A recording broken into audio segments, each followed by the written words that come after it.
All right, so I've got my awful Defender 110 back from one mechanic, and we didn't get anything fixed, but we found out a lot more things that are wrong.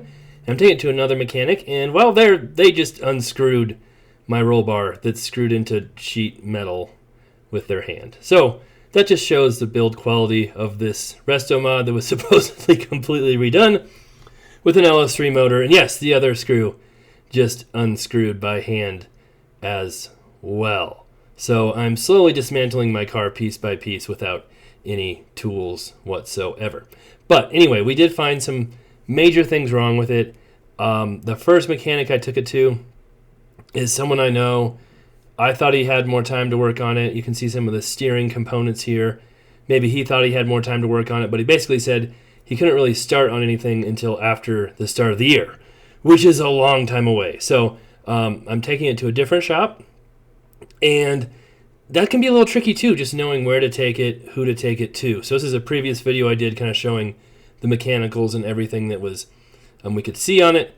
But there is a Land Rover shop in Fort Collins, I'm in Greeley, Colorado, that said they would look at it, dig into it. I don't know them at all. I just found them on Google, so that's a little tricky knowing, hey, are they any good or not? There's also a local 4x4 shop where I know the people who own it and who run it, and I trust them, and they said they'd be willing to look at it too. But they were very honest and said, we've never worked on Land Rovers before, but we do this kind of work on other vehicles all the time.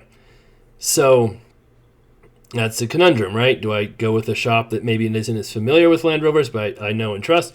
Or do I go with a shop that maybe knows Land Rovers better, but I have no idea if they're any good or not? Now, I have driven it a couple more times, and my mechanic I took it to first said it is not safe to drive. Don't drive it. But I drove it real short distances.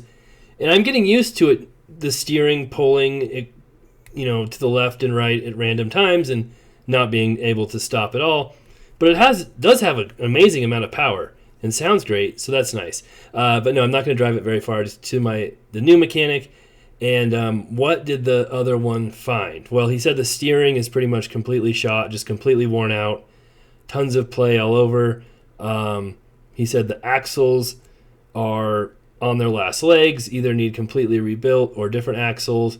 And I know a lot of people had commented on here before, and thank you for your comments. And I've actually shown this video in comments, or not this, this previous video, to the mechanics too, so they could see what a lot of the Land Rover people are saying, so they could see it. And I know there's some discussion, are they Defender 90 axles, or the Discovery axles, or the Defender axles? People weren't quite sure, or were disagreeing with each other. And so if people have suggestions or ideas on what we should do with this, I am all ears and open to those suggestions and ideas, because I am not a Land Rover expert. And, I know people have different ideas, but it'd be cool to hear what others think.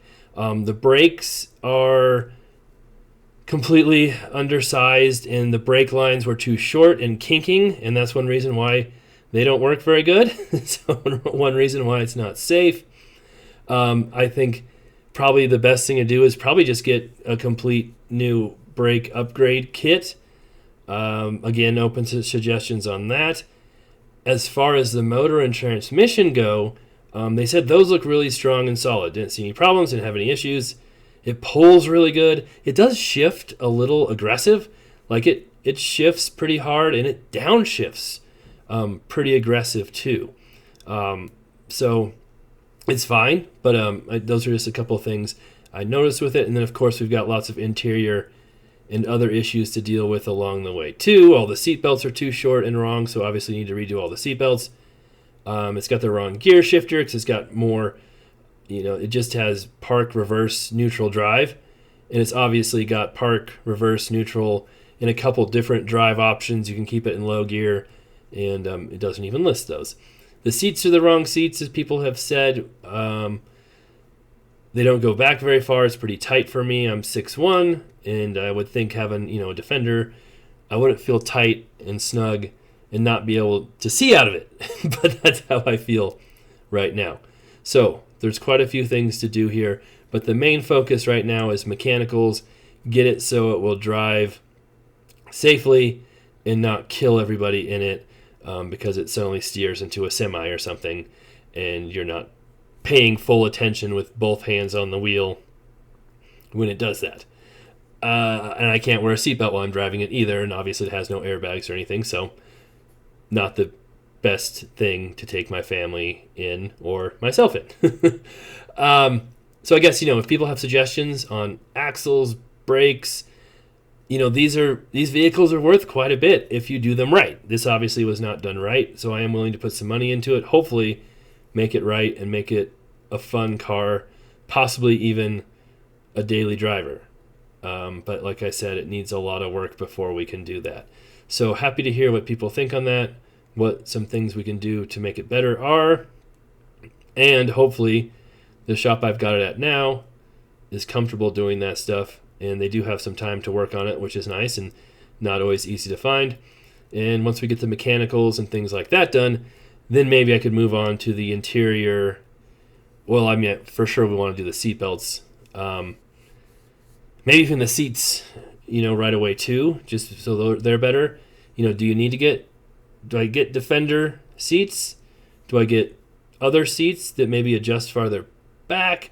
I'm obviously willing to do some research and look into some of this stuff as well, but I'd be curious to see what others have done too before me, so I'm not just flying blind and doing everything from scratch. So that's the update. I think it will be a blast and fun to drive if we can get it sorted out.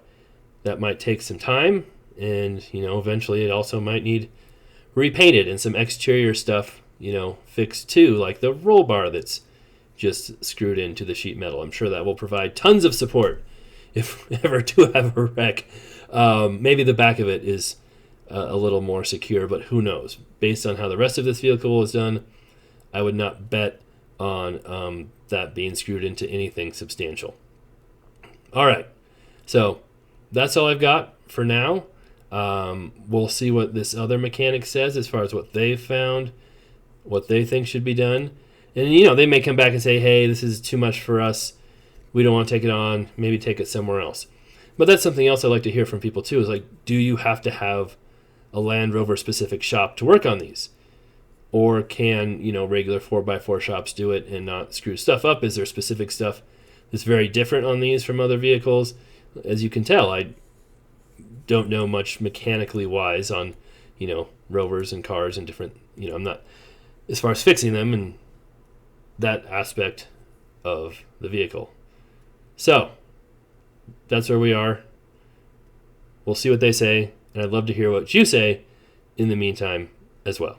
Thanks for watching. We'll be back with more updates.